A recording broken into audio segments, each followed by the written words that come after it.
Assalamualaikum warahmatullahi wabarakatuh. Perkenalkan, nama saya Anggit R. Hasibuya dengan NPM 2412111460. Di sini saya akan memaparkan sebuah materi, yaitu peraturan daerah.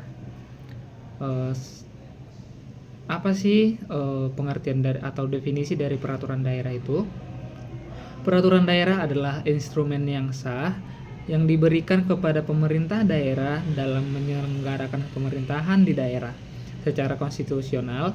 Dasar pembentukan Perda tercantum dalam pasal 18 ayat 6 Undang-Undang Dasar 1945 yang menyatakan bahwa pemerintah daerah berhak menetapkan peraturan daerah dan pengaturan lain untuk melaksanakan otonomi daerah dan tugas pembantuan yang ada di daerah.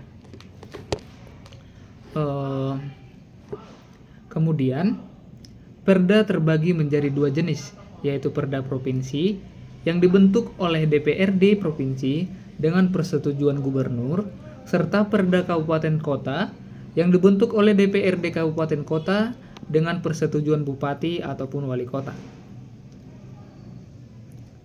Kedudukan dalam hierarki hukum. Bagaimana sih kedudukan peraturan daerah dalam hierarki hukum? Berdasarkan Undang-Undang Nomor 12 Tahun 2011, Perda memiliki kedudukan yang jelas dalam tata urutan peraturan perundang-undangan di Indonesia. Perda Provinsi menempati urutan ke-6 dan Perda Kabupaten Kota menempati urutan ke-7 atau posisi paling bawah.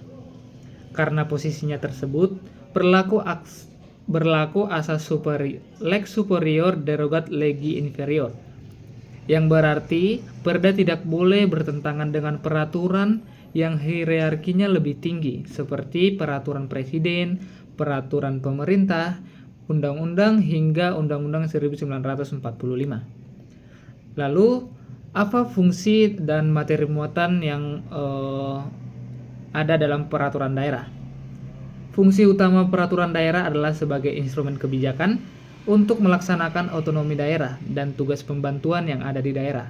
Materi muatan peraturan daerah itu berisi penyelenggaraan otonomi daerah, penampungan kondisi khusus dan keragaman daerah, penjabaran lebih lanjut dari peraturan perundang-undangan yang lebih tinggi, lalu penyaluran aspirasi masyarakat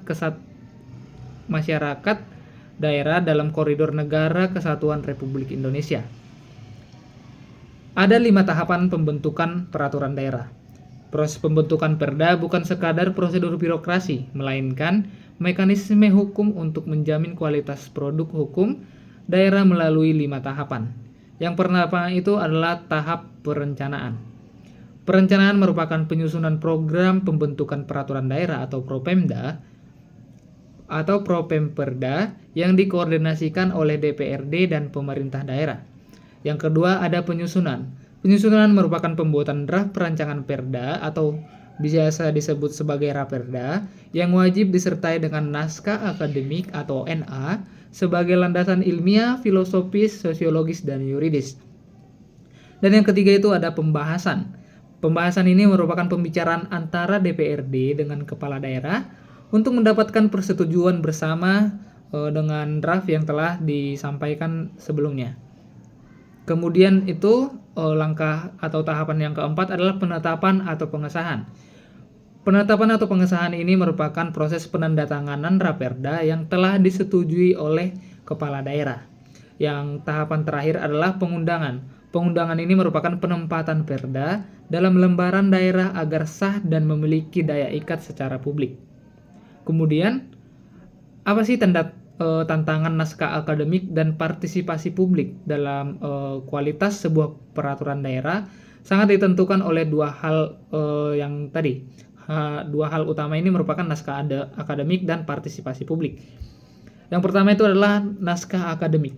Jika naskah akademik hanya disusun sebagai formalitas tanpa kajian mendalam, Perda berisiko mengalami cacat yuridis, material, dan tidak responsif terhadap kebutuhan masyarakat, atau lebih tepatnya tidak sesuai dengan kebutuhan masyarakat di satu daerah.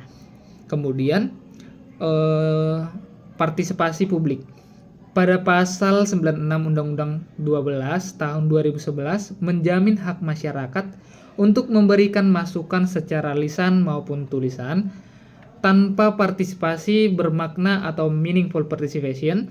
Perda berpotensi kehilangan legitimasi sosial dan dianggap elitisi. Kesimpulannya adalah sebagai penutup penting untuk diingat bahwa setiap perda harus selaras dengan hukum nasional. Jika sebuah perda dianggap bertentangan dengan kepentingan umum atau peraturan yang lebih tinggi, masyarakat dapat melakukan pengujian melalui mekanisme judicial review di Mahkamah Agung. Transformasi digital saat ini seperti aplikasi e-Perda juga mulai digunakan untuk mempercepat proses fasilitasi dan transparansi regulasi daerah. Sekian materi yang dapat saya sampaikan. Terima kasih.